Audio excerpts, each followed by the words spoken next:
In the middle of a snow-covered forest in North America, a wanderer named Dan emerges from underground, and noticing that the perimeter seems empty, he retrieves his belongings, which were scattered around him.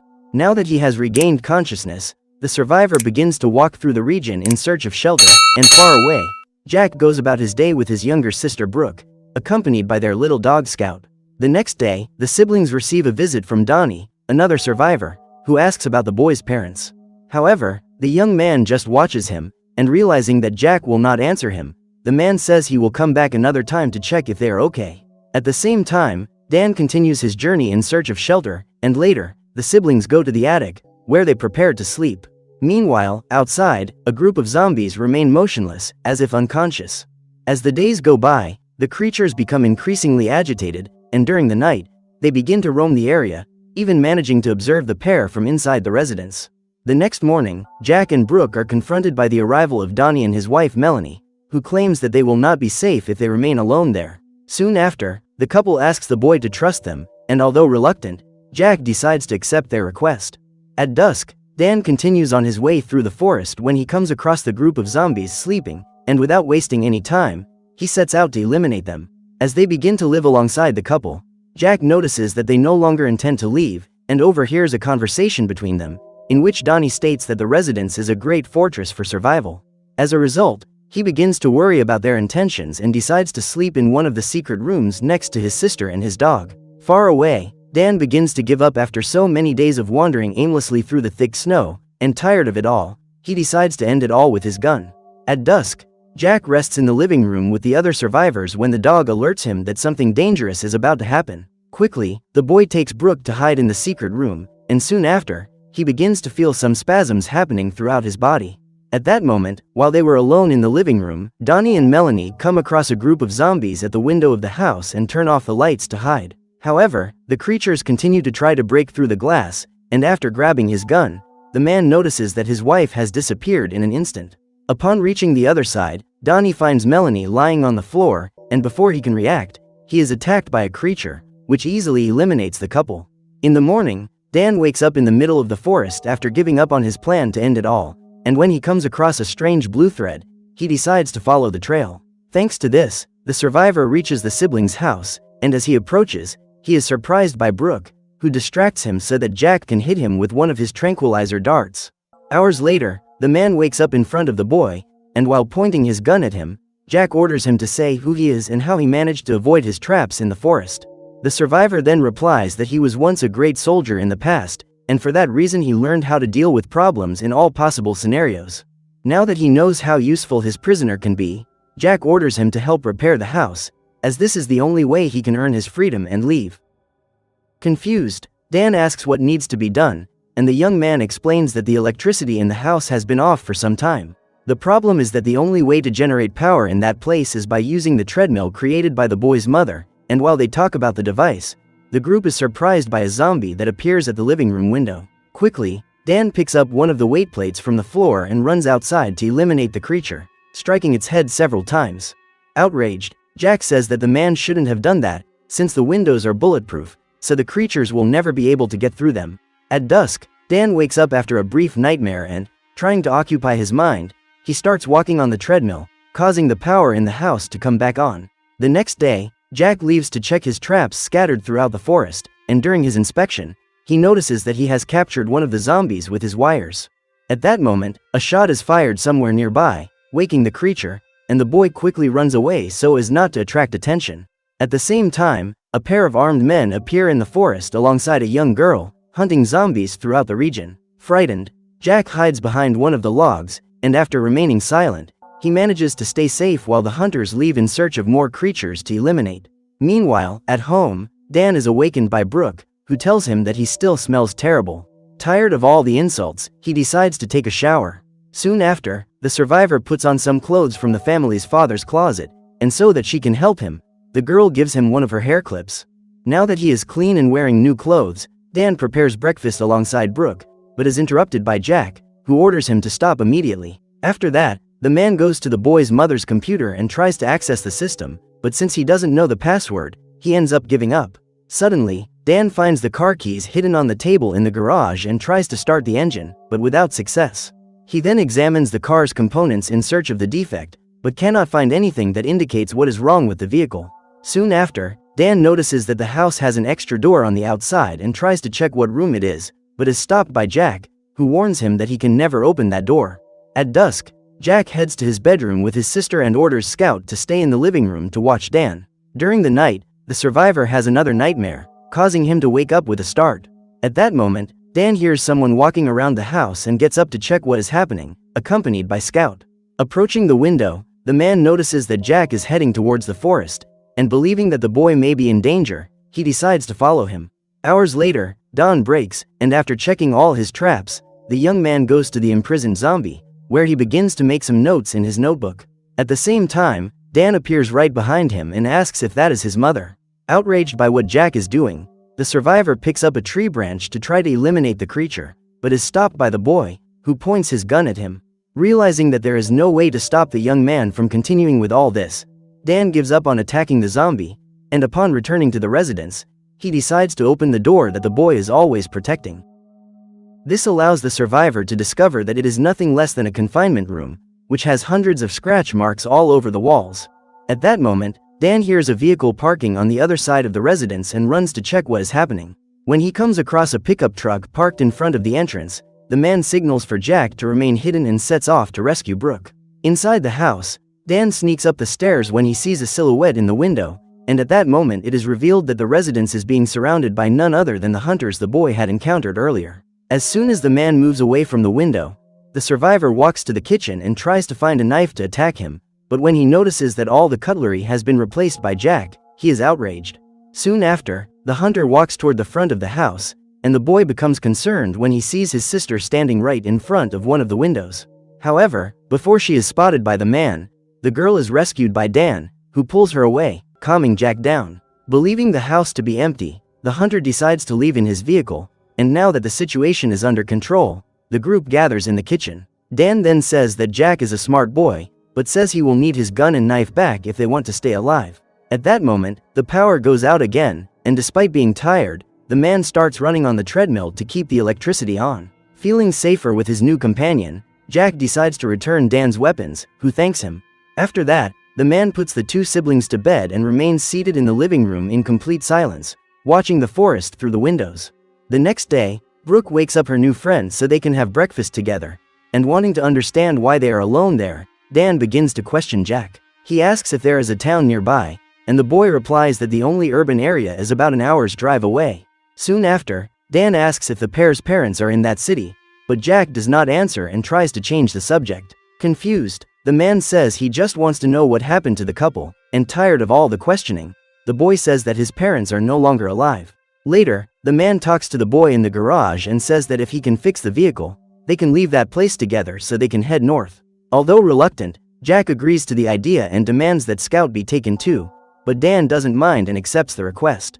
At that moment, the pair hear Brooke screaming next to the house and run to rescue her, but in doing so, they are surprised by the squad of hunters, who threaten to eliminate the girl if they approach. Furious, Jack orders the madman to release his sister immediately, and Dan says they can try to neutralize them, but since they outnumber them, the men are not intimidated. However, before they can take any action, the hunters are quickly eliminated with accurate shots, and taking advantage of the distraction, Dan runs to rescue Brooke. Despite the chaos of the ambush, the hunter who was holding the girl manages to fire one last shot before being hit.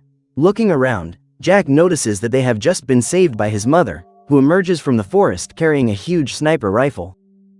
At the same time, Dan notices that the hunter's shot has hit his stomach, and thanks to that, he quickly loses his strength. The two siblings then run to embrace their mother, and Dan remains lying on the ground, catching a last glimpse of his beloved walking toward the light.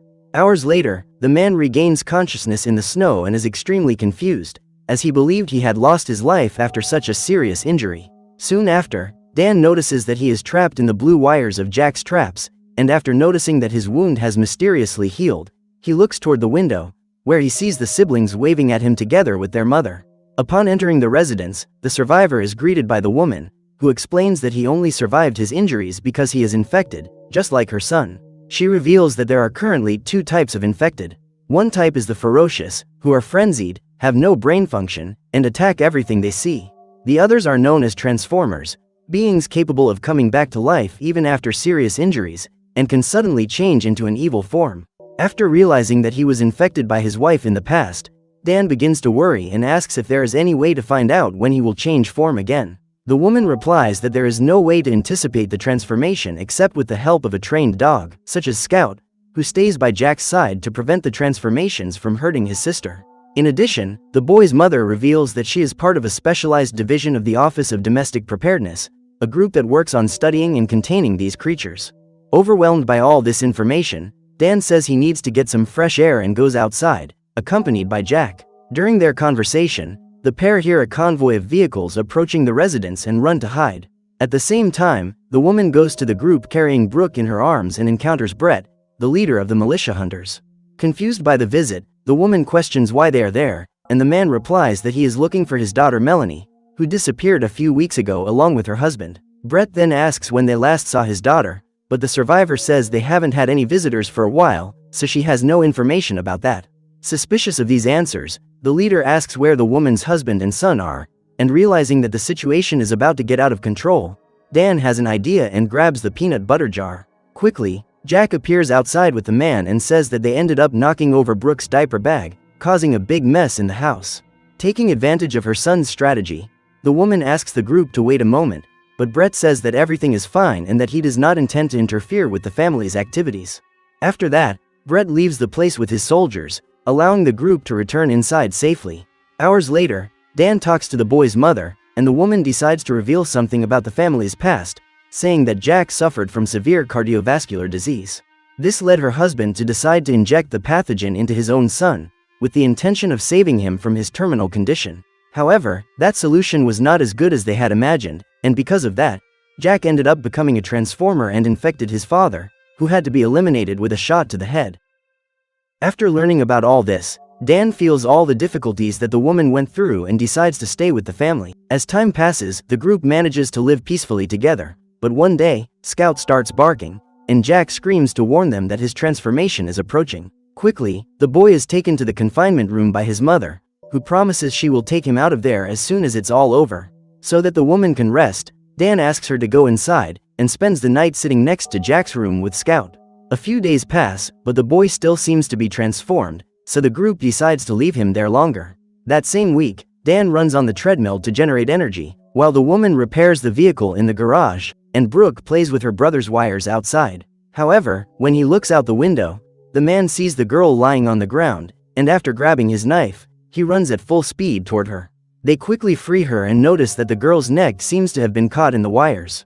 As there is no hospital nearby, the pair cannot find a way to help the girl, and the man suggests that they let Jack bite his sister, as this will prevent her from losing her life. Upon hearing this, the woman becomes enraged and says she will not allow her daughter to have the same life of suffering as her brother, so all they can do is allow her to depart in peace.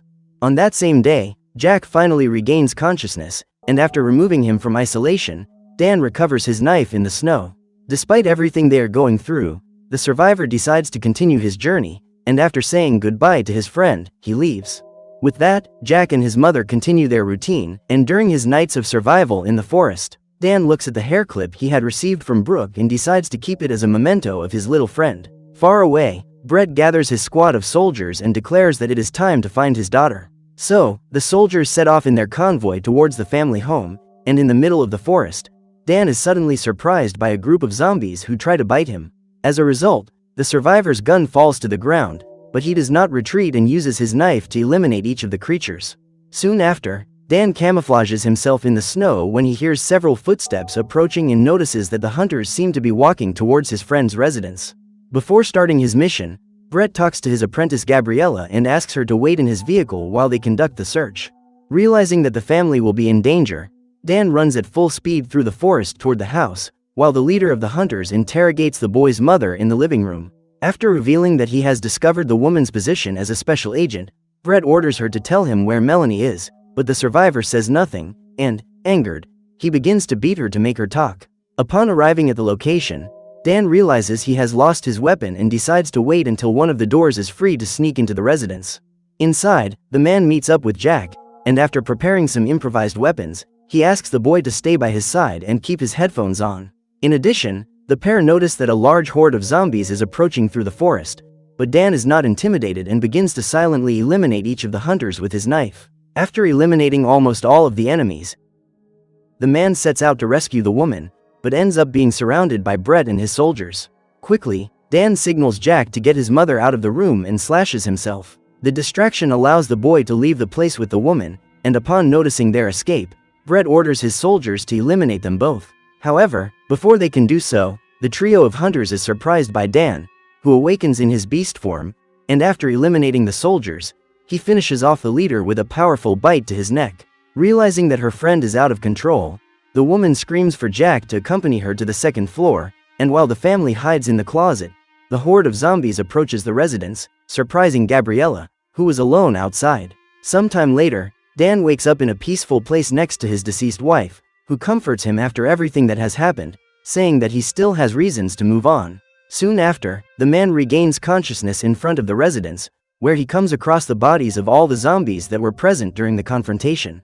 Concerned about his friends, Dan picks up one of the guns lying on the ground and runs to look for them, but he finds a letter left on the table by the woman. In the letter, the boy's mother says she has decided to follow her friend's advice and is heading north with Jack and Brooke, who was saved after also becoming infected.